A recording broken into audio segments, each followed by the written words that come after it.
Prepare yourselves, because what I'm about to tell you is a story of injustice, defiance, and the sweet, sweet taste of karmic retribution. This isn't just a tale, it's a testament to sticking up for yourself when the odds are stacked against you, and demanding the respect you deserve. My name is Amara, and I'm a forensic scientist now, 28 years old, living happily in Accra, Ghana. But back when I was a blossoming young mind, eager to learn, I faced a hurdle that most teenagers wouldn't even dream of. A hurdle in the form of a teacher who seemed to delight in making his students' lives miserable, particularly mine. Let me take you back to my last year of what we call junior high, which is similar to middle school in other parts of the world. I was a bright student, especially in mathematics. I loved numbers, I loved logic, and I loved finding elegant solutions to complex problems. But my enthusiasm for the subject was constantly dampened by one particular teacher, whom I'll call Mr. Armitage to spare his actual blushes. Though honestly, he probably deserves no such consideration. Mr. Armitage was, to put it mildly, an absolute tyrant. And his tyranny wasn't about upholding high academic standards. It was about rigid, often nonsensical, control. His teaching methods were outdated beyond belief. He wasn't interested in whether you got the right answer, but whether you got it the Armitage way. If he taught you to solve an equation using method X, and you, being a bright student, found a more efficient or equally valid method Y that yielded the correct result, he would mark you down. It was infuriating. It felt like he was actively trying to stifle creativity and independent thought, forcing us all into a narrow, uninspired box. But his peculiarities didn't stop there. Oh no, he had a whole host of rules that extended far beyond the realm of mathematical understanding. He had a bizarre obsession with how we took our notes. Titles had to be in red, problems in blue, and answers in black. And this one still makes my blood boil when I think about it. Every single number, every digit, had to be written within its own tiny square in our grid paper notebooks. Can you imagine? This wasn't about neatness or clarity. It was about absolute, unthinking conformity. Now, I'll admit, I wasn't the most meticulously organized note-taker. My brain worked in bursts of insight, scribbling down concepts as they clicked, sometimes a little haphazardly. But here's the crucial part. My messy notes made perfect sense to me. They were a roadmap to my understanding, and more importantly, they led me to the correct answers every single time. Throughout the year, almost without fail, I aced every math test. Maybe 1 or 2 times I missed a single point, but that's practically perfection in a subject like math. I knew my stuff.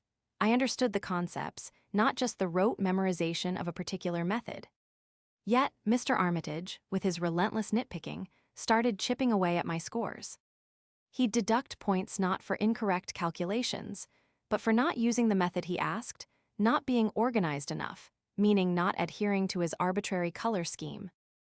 Not expanding my process, meaning I had to explicitly write out every single step, even simple additions like 2 + 2 = 4, and all sorts of other trivialities. It was a calculated, deliberate attempt to undermine my performance, to force me into his mold, regardless of my actual understanding. Then came the end of the year, the final year of junior high. The results were in, and despite consistently demonstrating a superior grasp of mathematics, Mr. Armitage failed me. He failed me in mathematics, the subject I excelled at, simply because I refused to conform to his outdated, pedantic standards. Now, in our education system, failing a subject at this crucial stage meant a lot more than just retaking an exam. It meant you couldn't enroll in any of the high schools you've been accepted to, and this was a massive blow for me. Because here, the best high schools are usually public institutions, many run by universities. Getting into one of these isn't just about a good secondary education. It's a direct pipeline to the best universities in the country. You don't need further applications as long as you maintain good grades in these schools. They're free, they're excellent, and they open doors to the best job opportunities. I had worked incredibly hard. I had submitted applications to several of these elite institutions, and I'd been accepted into my top 3 choices. Not safety schools, mind you. but the absolute, most prestigious programs affiliated with the best universities in the country. And Mr. Armitage, with his petty vendetta, had effectively slammed those doors shut. He wasn't just failing me in math. He was threatening to derail my entire academic future, all because I didn't write my numbers in neat little squares. The injustice of it all fueled a fire within me, a quiet, simmering rage that I didn't even know I possessed. I wasn't just angry. I was deeply offended by his arrogance and his blatant disregard for my potential. How could one person have so much power to destroy a young student's dreams based on such ridiculous pretenses? I remember sitting in the empty classroom after everyone else had left, the silence amplifying the weight of his decision. He was still there, packing up his papers, a smug look on his face as if he'd just won a grand battle. I walked up to his desk, my heart pounding, but my voice eerily calm. "Teacher," I said, using the title loosely, forcing myself to sound respectful despite the turmoil inside me. "You have two options." He looked up, a flicker of annoyance in his eyes. "You could either just pass me with a 6, which is the minimum passing score here, or I can take the special exam." "But if I take the special exam," I continued, my voice gaining strength, "you will have to swallow your pride and score me a 10. Because I know I'll pass it with a perfect score." He just stared at me, a condescending smirk playing on his lips. He probably thought I was being a cocky teenager, an insolent girl trying to challenge his authority. He dismissed my words with a wave of his hand. A clear indication that he intended to send me to the special exam anyway, believing he could once again fail me through his tiresome nitpicking. He clearly underestimated the quiet determination of a girl who had her future on the line. What Mr. Armitage didn't know, or perhaps what he banked on students being too intimidated or uninformed to utilize, was a very important, albeit somewhat obscure, rule in our education system. When a student has to take a special exam, especially for a crucial subject like math in junior high, they have the right to request a government agent to oversee and independently score that exam. This agent, typically a teacher sent by the government branch that handles our education system, evaluates the exam, and their score must, by law, be accepted by the teacher, no matter what. It's a checks and balances system designed to prevent abuses of power, like the one I was experiencing. Most students don't bother requesting an agent. The process is lengthy, it's slow, and it involves navigating a labyrinth of bureaucracy and paperwork. It's a hassle enough to deter most people from even trying, but I was not most people. Fueled by an almost righteous anger and an unshakable sense of injustice, I decided to go for it. I was going to demand my rights, no matter how many forms I had to fill out. No matter how many offices I had to visit, I was going to fight for my future. I threw myself into the process with a laser focus. Every form the government institution sent me, I filled out meticulously, double-checking every single detail. I made sure every box was ticked, every signature was in place, every deadline was met. I was polite, persistent, and unwavering. I may have been young, but I was determined, and I wasn't going to let anyone stand in my way. The weeks that followed were a blur of studying, restudying, and dealing with paperwork. I wasn't just preparing for a math exam, I was preparing for a battle, and I was going to win. Finally, the day of the special exam arrived. My heart was a drum in my chest, a mixture of nerves and exhilaration. I walked into the classroom where the exam was being held. Mr. Armitage was there, a familiar sneer on his face, ready to administer his personal brand of torture. I took my seat, my mind a whirlwind of equations and theorems.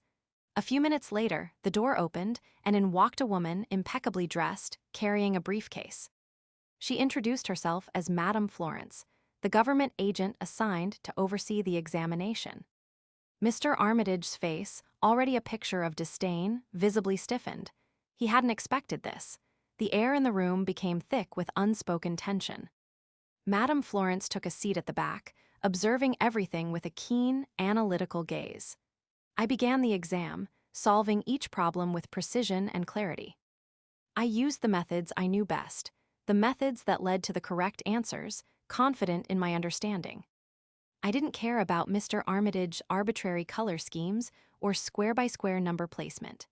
I just focused on demonstrating my mathematical prowess. When I finished, I handed my exam paper to Madame Florence.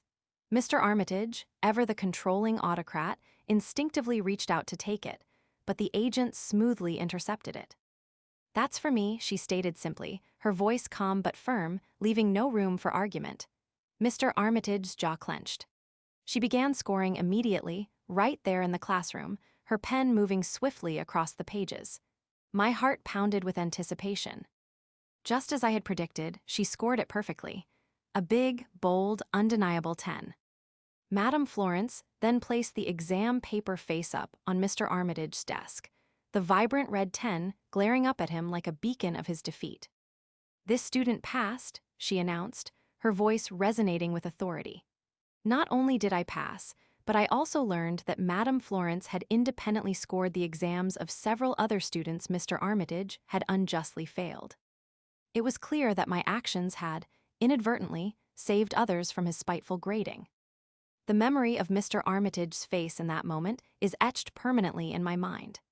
It turned a shade of crimson that I've only ever seen on cartoon characters, a furious, mortified red. His eyes, usually filled with disdain, were now wide with shock and humiliation. He was utterly speechless, his authority utterly dismantled in front of me and in front of the other students who were also being graded.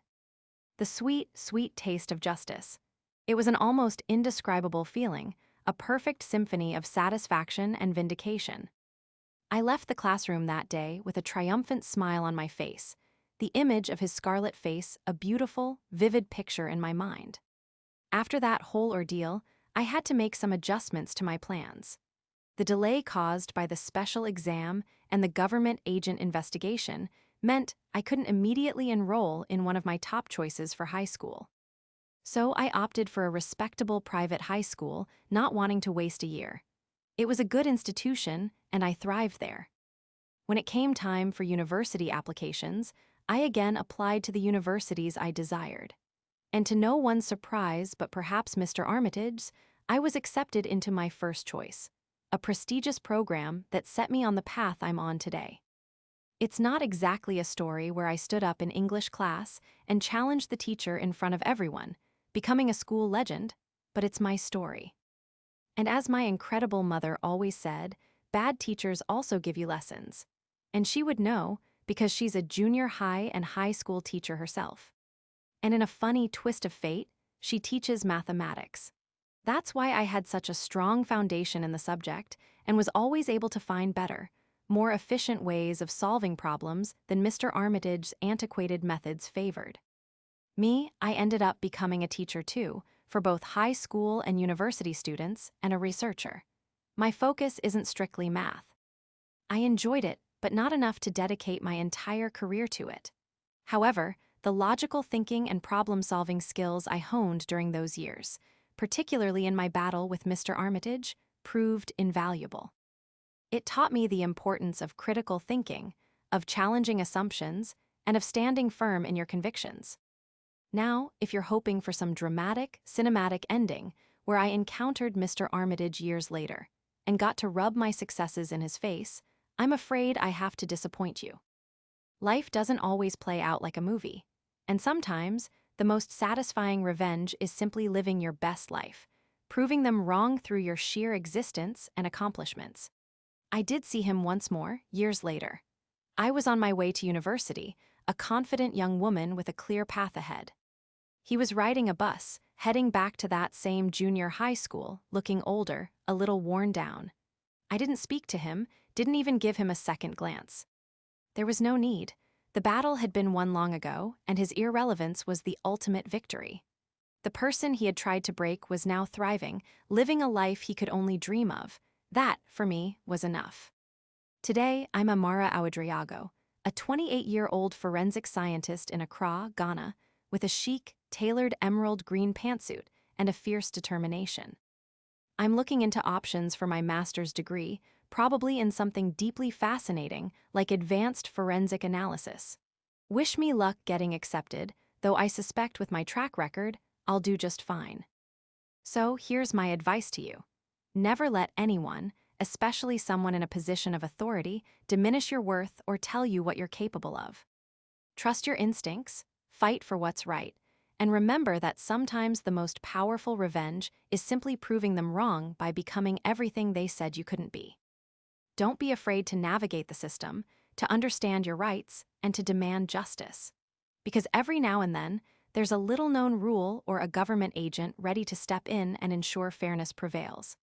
And the satisfaction of seeing a bully get their comeuppance, even years later in a quiet, understated way, is truly a sweet, sweet memory to cherish. Never underestimate the power of your own resilience and the quiet dignity of standing up for yourself.